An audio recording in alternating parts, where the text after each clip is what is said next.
Last month, a UK court ruled that harmful social media content on Instagram and Pinterest contributed to the death of a 14-year-old girl in 2017. The ruling was perhaps first of its kind in that content on social media contributed to a child's death. People are asking if this might be the tobacco movement for social media.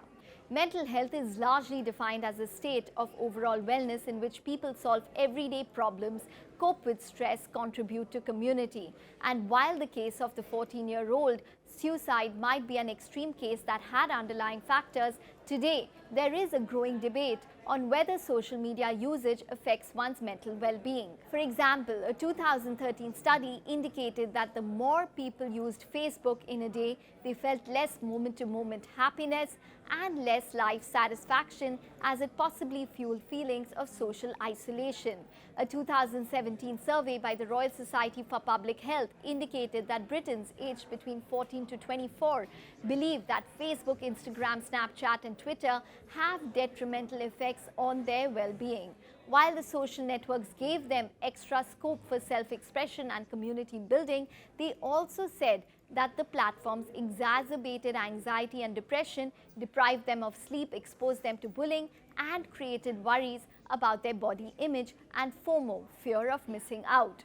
More recently, a study published in 2021 in the US indicated that people who use the most social media were 3 times more likely to become depressed over the subsequent 6 months when compared to people who used less social media. And what is the case in India? Today, reports indicate close to 50% of the population in the country uses the internet, and Indians today spend an average of 2.5 hours on social media daily, in line with global averages.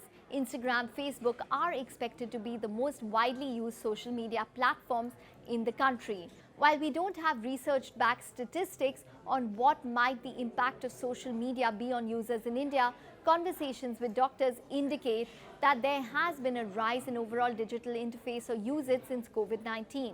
And today, psychiatrists, mental health experts are seeing more cases of the younger population's mental well-being being impacted by social media usage. The age group is wide, point out experts, anywhere from pre-adolescents to 20s. And the issues range as well. For example, a case of excessive social media usage can be a 7-year-old child addicted to watching videos while eating dinner. Another example, doctors say, will be that of a 13-year-old boy who is a victim of cyberbullying, hence is developing self-harming tendencies, to an 18-year-old girl who is suffering from body image issues, or a 25-year-old feeling isolated as they compare their lives to others.